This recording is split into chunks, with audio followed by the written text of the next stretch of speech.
What if आपकी company ही आपकी SIP का अमाउंट आपके बिहाफ पे इन्वेस्ट कर दे? कितना अच्छा होगा ना, कितनी सारी प्रॉब्लम सॉल्व हो जाएगी कि बजट नहीं मैनेज हो रहा है, पैसा नहीं बच रहा है, समझ में नहीं आ रहा है कहाँ पे स्टार्ट करूँ, क्या स्टार्ट करूँ। ये सारी प्रॉब्लम सॉल्व हो सकती है सिर्फ एक सेबी का प्रपोजल अगर अप्रूव हो जाता है। एंड दैट प्रपोजल सेज कि कंपनी को ही आपके बिहाफ पे एसआईपी करने की छूट भी मिल जाएगी, वो फ्रीडम मिल जाएगा अगर आप चाहोगे तो। Of course end of the day approval आपका होगा।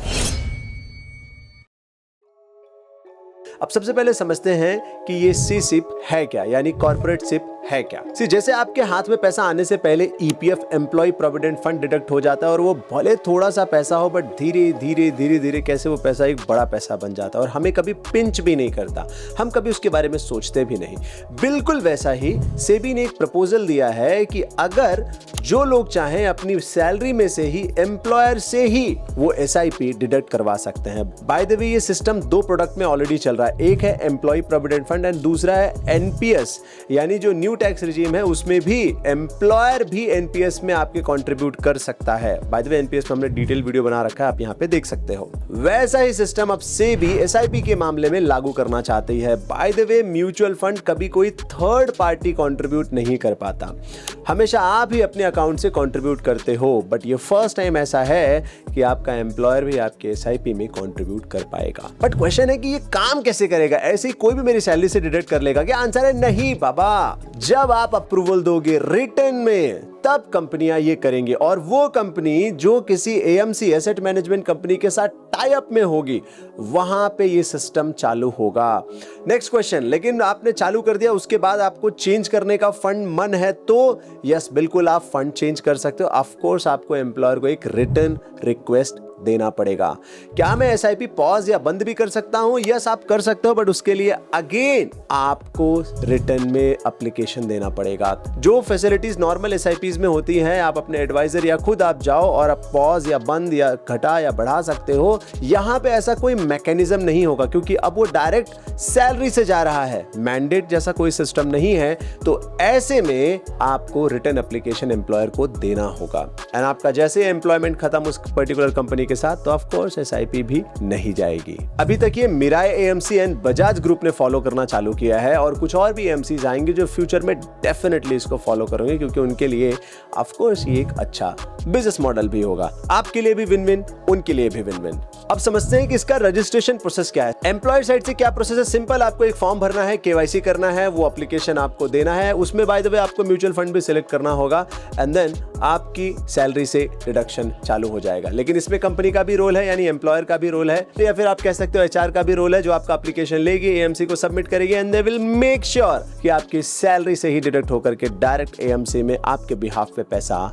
चला जाए। अब इसका एडवांटेज क्या है? सबसे पहला एडवांटेज तो यही है कि जो लोग हमेशा सोचते हैं कि मेरे पास बचता ही नहीं है कुछ भी, कितना भी मेरी सैलरी हो, जब मेरी सैलरी 80,000 थी तभी भी कुछ नहीं बच रहा था, आज 1.5 लाख है तभी भी कुछ नहीं बच रहा, आगे 2.5 लाख होगा तभी भी कुछ नहीं बचने वाला क्योंकि लाइफस्टाइल अपग्रेडेशन चालू रहता है उनका। तो ऐसे केस में ये प्रोसेस उनके लिए एक हेल्पफुल टूल बन सकता है वेल्थ क्रिएशन का। एटलीस्ट कुछ पैसा जुड़ेगा उनके बिहाफ पे।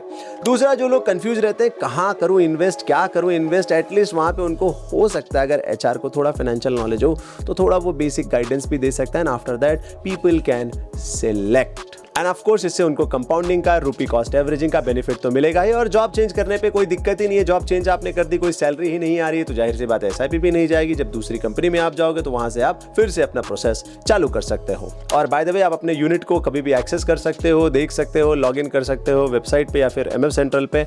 वहां से आप अपने पैसे को रिडीम भी कर सकते हो, अगर आप चाहो तो और भी पैसा उसमें ऐड कर सकते हो। बट इसके कुछ ड्रॉबैक्स है। ड्रॉबैक नंबर 1, कोई मैंडेट जैसा सिस्टम नहीं है, हमेशा आपको कंपनी पर डिपेंडेंट रहना होगा, हमेशा आपको रिटर्न एप्लीकेशन देना होगा एंड उनके चेंजेस के बाद ही ये चेंजेस एप्लीकेबल हो जाएंगे। नंबर 2, जो एएमसी उस कंपनी के साथ टाई अप है अक्सर उन्हीं एएमसीज में इन्वेस्टमेंट होगा, बहुत ज्यादा आपको वेरिएशन नहीं मिलेगा। आप चाहोगे कि मैं थोड़ा वेरी करूं, चेंज करूं, बढ़ाऊं घटाऊं, उसमें आपको बहुत ज्यादा वेरिएशन नहीं मिलेगा। इट्स लाइक अ पीएफ, चला रहा है भाई जाने दो, चल रहा है चलने दो। इट्स लाइक डिसिप्लिन, जैसे एनपीएस, ज्यादा वेरिएशन नहीं, क्योंकि जैसे ज्यादा वेरिएशन डालोगे आपके हाथ से कंट्रोल हट जाएगा। एंड देन थर्ड रेस, जो कोई भी पूछ सकता है कि सर मेरा पैसा तो डिडक्ट कर लिया लेकिन एएमसी को दिया ही नहीं, हो हो सकता है, इसलिए आपको हर महीने चेक करना होगा या फिर एक स्टेटमेंट लेना होगा। ऑफ कोर्स ये शुरुआती दौर में है तो कोई ना कोई ये बदमाशी करने का चांस जरूर है, कर सकता है।